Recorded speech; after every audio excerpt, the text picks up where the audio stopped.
Hello and welcome to the Gazette discussion for 16 July 2021. My name is Harsh Singh, and in this discussion we will cover many interesting articles.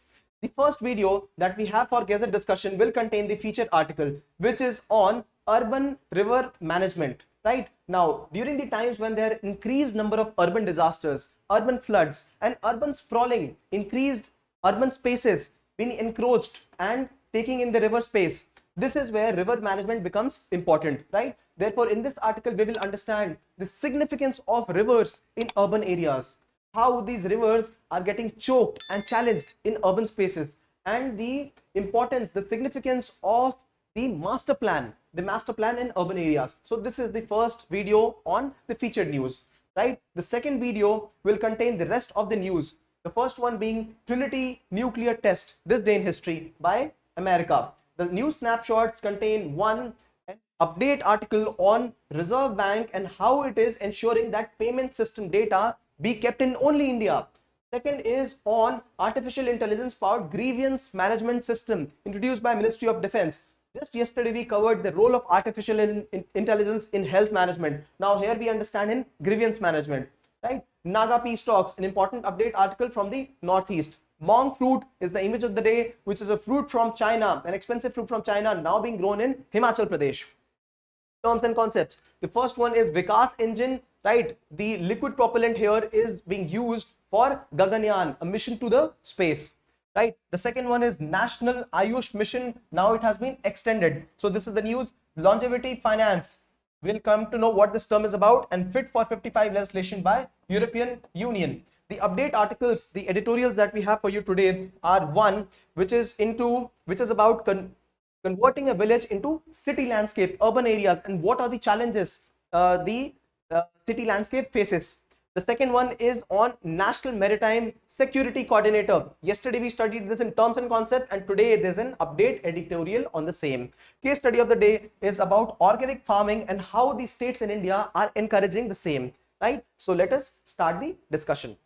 This day in history is the day when Trinity nuclear test was conducted by United States of America, right? 16 July 1945, America conducted this test, and on the basis of this test, it later dropped bomb on Japan, Hiroshima and Nagasaki. Now, America feared that this kind of test would be carried by Nazi Germany, and therefore America raced and carried out this implosion. It was not an explosion. Explosion is outward oriented. Implosion is a controlled explosion, right? Now, this is what happened in 1945, and the bombs that were dropped at Hiroshima, that was called as Little Boy, and the one dropped at Nagasaki was called as Fat Man. Now, these bombs form some relevance because these names have been asked in certain exams, right? First snapshot is on storage of payment system data, right? This is in news because Reserve Bank has imposed a restriction on MasterCards for new customers to be assigned to MasterCard. Why? The debate is something like this. Now, this is a developing world and these are the developed countries, right? Developed countries have technology. They have information technology and they also have technology to store data.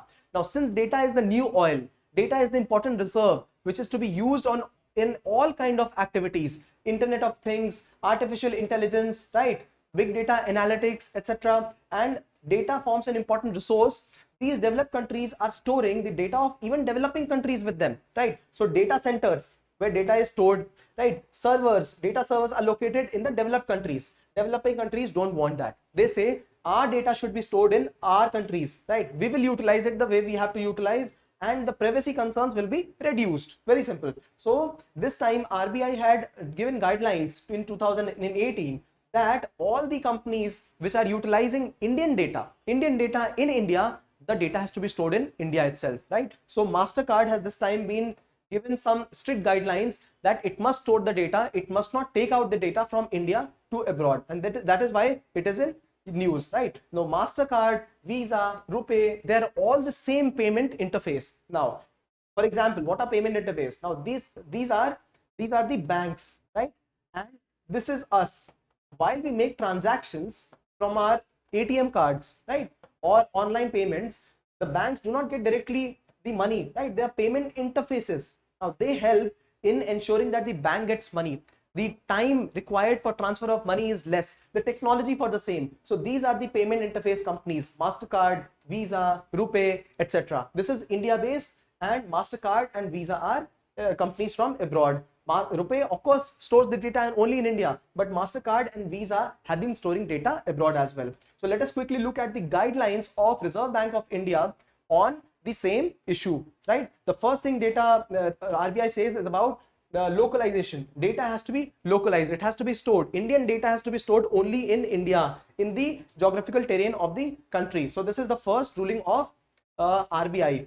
In that, the RBI says that the end-to-end transcription detail must be mentioned. End-to-end transcription details means who has the data come from, what time it came, what time the output is being given. So all the data has to be stored in India. The second thing it says that data can be processed abroad. If you want to, if an MNC, international company, wants to process the data abroad, it can do that, but it has to be deleted within a certain time, within 24 hours and not later than the 1 business day, right? So this is an important instruction from RBI. The third one is that banks, especially international banks, they can utilize, if international transaction is made, they can have the participation of the data servers and data centers abroad as well. But if only domestic payment is being done through international banks also, then they will have to store data only in India, right? So this is what are the instructions from RBI, and violating them, this is how RBI is going to treat. RBI is going to ensure that particular interface, for example, MasterCard in this time, that they will not be including any new customers in these schemes, right? Because they are not following India's rules, right? Now, what is the need for regulation? Now, here is where we understand what is the need for such regulation and what are the challenges these stakeholders are presenting. Firstly, the need for regulation is very simple, right? We need enhanced security measures for Indian data, right? So this is one. And the second one is we have an ecosystem now. We have an ecosystem for generation of financial data, because a lot of transactions are happening online, and therefore we need this ecosystem, right, where Indian data is stored only in India, right? So these two important needs are there. But on the other hand, you must see what are the challenges now in having this kind of system. So these companies and organizations are saying that they want to monitor fraud. They want to monitor fraud happening online, especially say for example MasterCard. It feels that there is some fraud happening in financial transactions, so it wants to send all the data abroad and analyze them, right? So it says we are not able to monitor the frauds. So this is one challenge. The second one is, now India is a growing destination. We do not have all the facilities right now. For example, data centers are limited, servers are limited, and therefore the infrastructure cost here is more, it's high, right? So these are the two challenges these companies are mentioning. This is the first snapshot. Second snapshot. The second snapshot is an update on the artificial intelligence technology and how it is aiding grievance management system in India. Right now we have a website called as CPgrams. You can use them in examples how artificial intelligence is helping us, right? So this website, centralized public grievance redress and monitoring system portal. This portal is under the Ministry of Personnel, Public Grievances and Pension, right? So they handle this portal. Now this portal gets a lot of data from all around the country of what are the grievances of the public, right? And they are from varied fields. Somebody has a problem with pension, somebody has an issue of water connection in their home, and somebody has a governance issue around their system, for example policing. So since they are very diverse kind of complaints and grievances, there needs to be a system which needs to segregate all kind of data, right, and give it to the proper ministry. So an artificial intelligence enabled system can do the same work, and this is what it is doing here. So firstly, the first activity this AI is doing is spam identification. Now suppose a person has repeatedly given the same grievance, right? So grievance will not be repeated in the system. They will identify the repetition and they will eliminate it. So only one grievance will be transmitted. Suppose if spam is being sent all across, for example, spam, what is spam? Repetition of the same message multiple times, especially done to choke the internet messaging facility, that is spam. So spam is also identified through this particular AI, right? Then categorization, as I explained, it will categorize all the data in different heads. Water, for example, water grievances, electricity grievances, right? Now payment system, pension, etc. all will be scrutinized and categorized automatically. So it will reduce human effort. It will do it through the help of keywords, right? So this is how it is using. It will also analyze the kind of complaints received right? In terms of geography, in terms of the department under which the complaints are being made. So this is how AI is going to help this, right? This machine learning technique is going to make the whole governance procedure and system a lot more efficient. So use this example in case of government efforts, right? New government efforts. It will also save time and increase transparency in the whole system. So this was the snapshot number 2. The third is snapshot 3 on Naga peace talks, right? Now, what is the news from Nagaland? Nagaland news is on Parliamentary Core Committee, which says that all the stakeholders, now this keyword is very important, the negotiating parties, all stakeholders must look at mutual respect and approach the issue with peace, right? So this needs a little background of what is happening in Nagaland, right? Now, Nagaland was one of the territories in India which got captured by British very late, right? 19th century and very late, because Assam itself was captured by British late. So Nagaland outreach was very delayed, right? After it got formed, Naga people, which is not a certain tribe, it is a conglomeration of many tribes, right? The many tribes which form the Naga community. So they formed a union, right? A Naga club during and before independence. And during the time of independence, they asserted their freedom as well, right? However, this territory was it became a part of the Indian territory, and it was one of the part of the Assam state. Later, it also got the autonomy through providing its statehood, right? So this is what was offered by the government. However, people wanted more autonomous territory. People from the Nagaland region, they also wanted territories of the Greater Naga limb, right? So what is Greater Naga limb? Greater Naga limb is the area in which all the Naga people reside. This is not only India, but interestingly also parts of Myanmar that Greater Nagaland stands for, right? So people reside in Assam, Arunachal Pradesh, Manipur and Nagaland. And therefore a lot of factions started to decide what they want, and there were different aspirations, right? So later NNC, Nagaland Nationalist Council, was also set up under FISO. After that we had NSCN, right? Different parties which were demanding for different kind of aspirations for Nagaland. So this NSCN had two important components, right?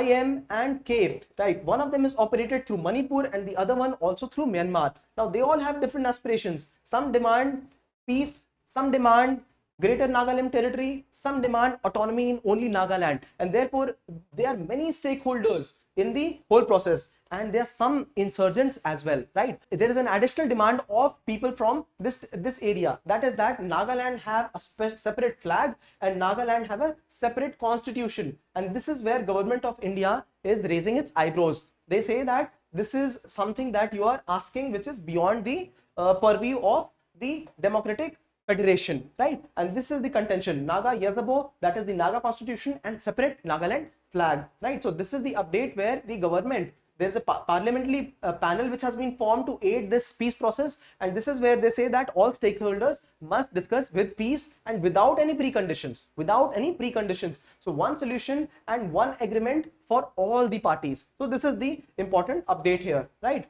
So Greater Nagaland is one of the demand, that is redrawing boundaries. So taking in areas from Assam, Manipur, Arunachal Pradesh and Myanmar. Will these territories provide the area to Nagaland? Not sure. The point is having peace, right? Peace, ensuring peace. So this is what is first demand of them. Then we also understood the demand of a separate constitution and the flag, right? Now, as discussed, Nagaland are various tribes in an ethnic community, right? So this is the important part of Nagaland. Peace talks. Now, peace talks with NSCN. Now, they already ensured, NSCN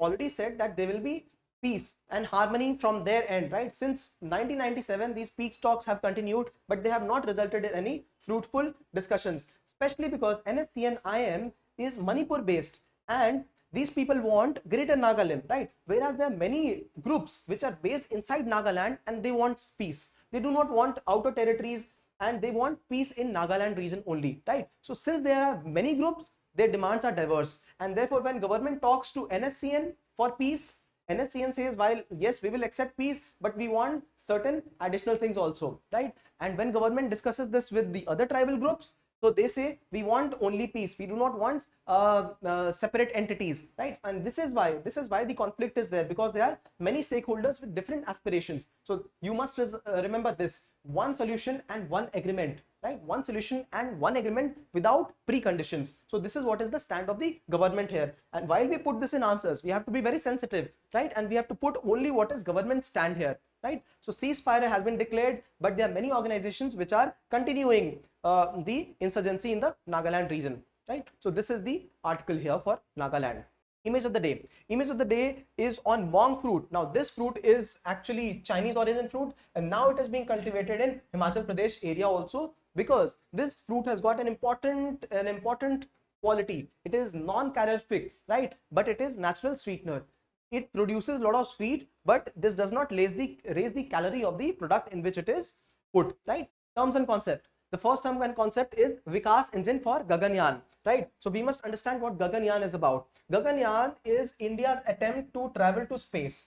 It wants to take three important astronauts to space, right? So this will be a manned mission, and the aim is to orbit Earth. It will be orbiting around Earth. Yesterday itself we studied what is orbital space, right? Now the idea is to ensure that a docking facility is also provided in the spacecraft. What is docking? Now suppose if this is International Space Station, this aircraft can go and attach itself to the International Space Station also. That is docking. The idea is to have this project launched by 2023. So Vikas engine. Now this is the engine, and here the liquid stage of this engine now is being tested. Now there are 4 stages in this: 2 solid stage, 1 liquid, and the 1 cryogenic stage. So first 2 stages are solid. Now what happens is when the aircraft lifts up from the ground, it needs a lot of energy, and therefore solid fuel can be given to it. After that, the liquid stage comes. Liquid stage is the stage when regulated quantity of liquid is given to the aircraft, and therefore it is liquid. One of the important reasons is liquid stage. After that, cryogenic stage, when the aircraft reaches a certain height, right? So the temperature of the atmosphere also reduces, and then the engine requirements, the fuel requirements, they all change, and therefore cryogenic stage engine is also very relevant. So right now we are testing the liquid stage, right? So this is the development from Gaganyaan and Vikas engine.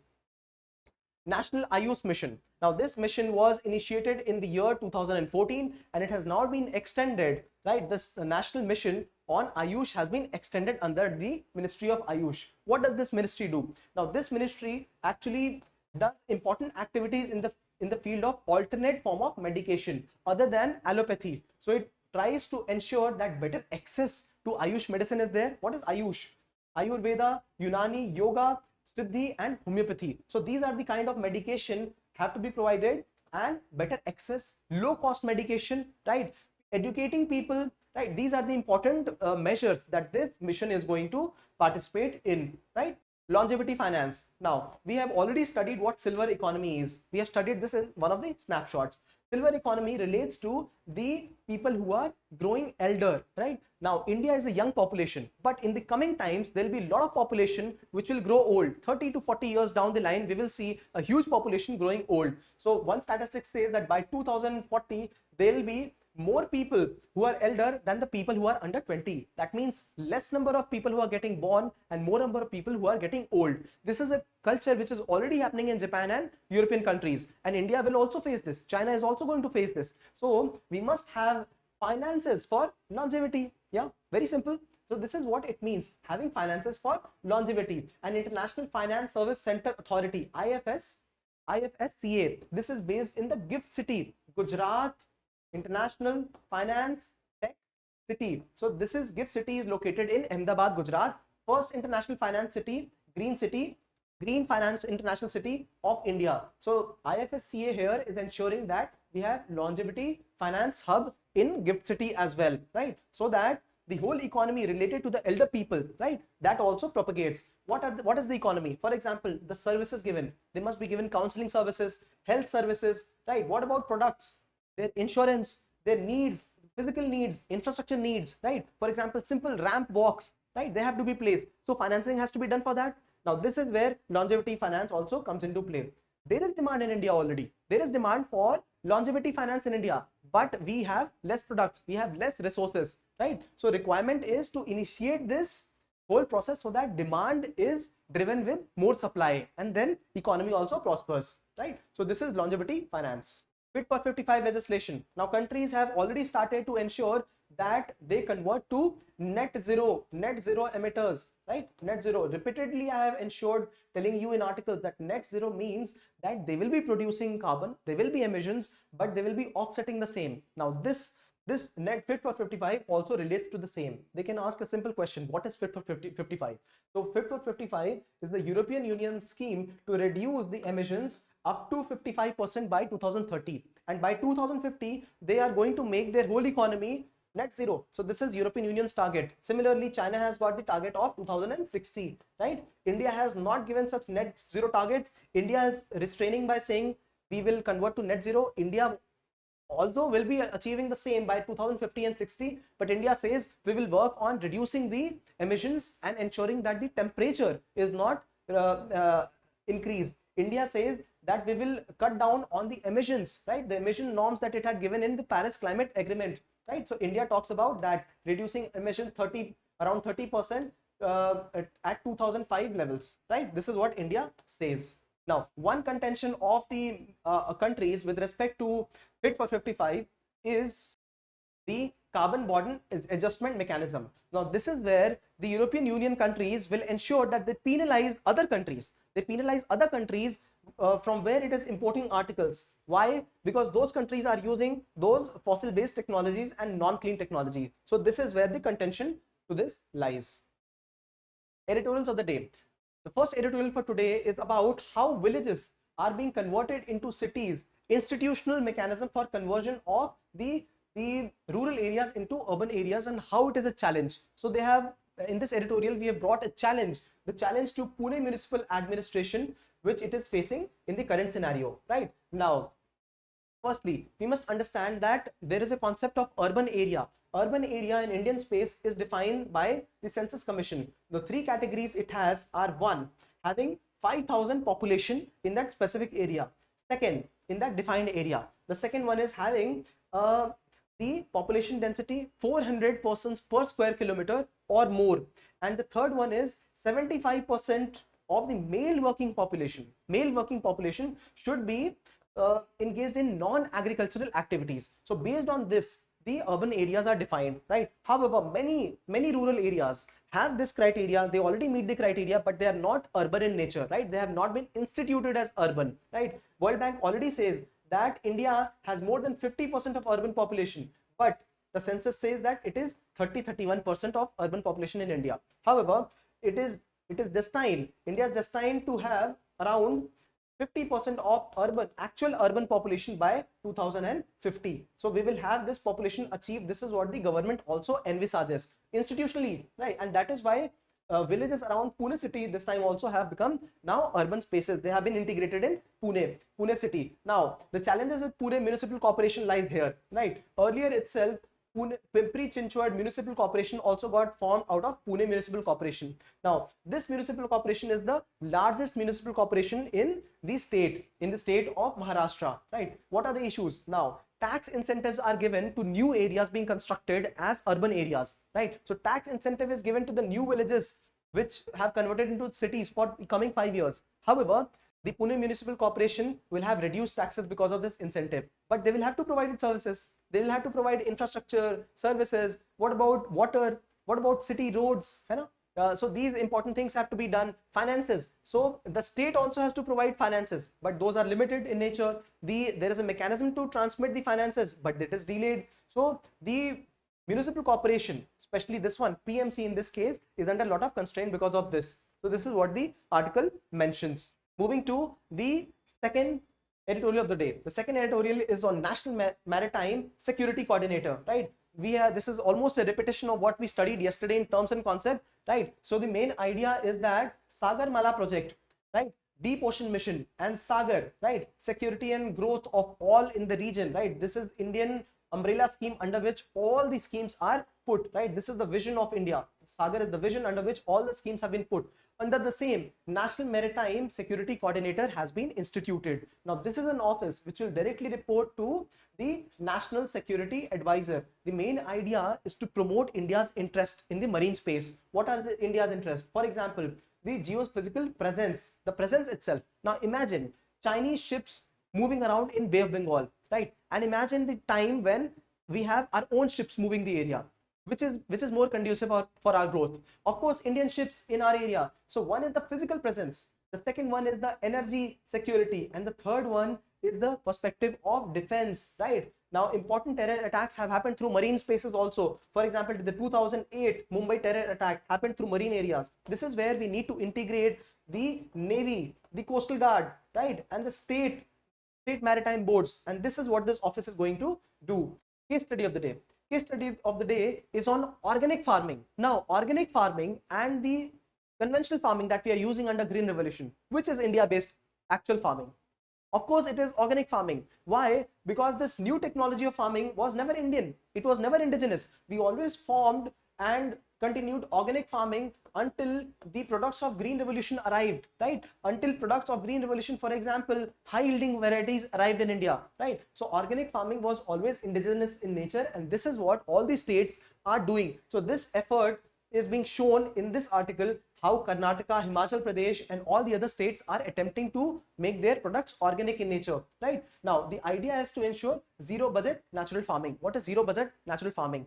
Zero budget means there will be no input cost, and natural farming, they will be aided through organic methods, right? So all what has been utilized from agriculture and other sectors, right, they'll be put again in the input of the agriculture, and this is how the input will be provided. So there will be hardly any budget from external sources. It will all be integrated. So circular economy in agriculture, very simple. That is how it is, right? So the idea is to make through this scheme, Prakritik Kheti Kushal Kisan, the idea is to make the crops climate resilient and ensure that the farming is zero budget natural farming, right? Now, one simple example of this is how we practice the mulching. What is mulching? Now, this is a traditional technique in which important ingredients are placed. For example, even husk is placed on the land before cultivation of the land, right? Before tilling, it is placed on the land. What does it do?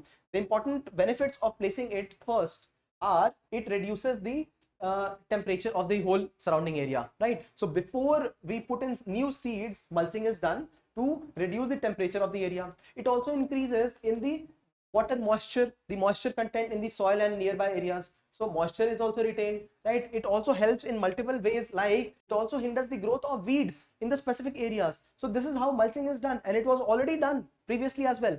Only after Green Revolution we started new techniques of planting, right? And therefore we must come back to mulching, and this is a recommended technique, right? This is one of the ways in which zero budget natural farming is done. Now, an important question was asked earlier on mixed farming, mixed cropping and crop rotation. So let us discuss it. Now, mixed farming is nothing but ensuring agriculture be assisted with animal husbandry, be assisted with forestry, be assisted with pisciculture in the same area. So this is mixed farming, right? And what is mixed cropping? Mixed cropping is having multiple crops in the same area. So rice and along with that vegetables, then rice and then vegetable in the same area at same time. What is crop rotation? Crop rotation is having rice in the Kharif season, and then we have wheat in the Rabi season. So this is what these three words signify: mixed farming, mixed cropping and crop rotation. So please remember, this was already asked in UPSC exam as well, right?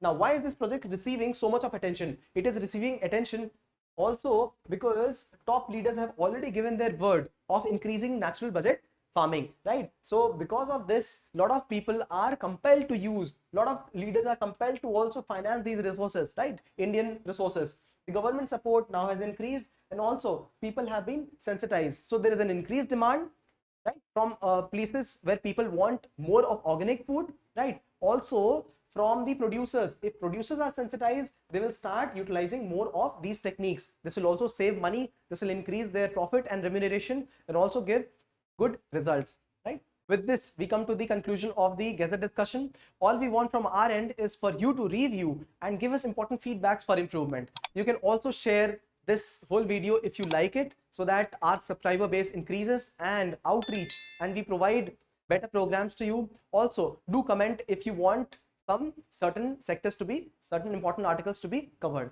Thank you.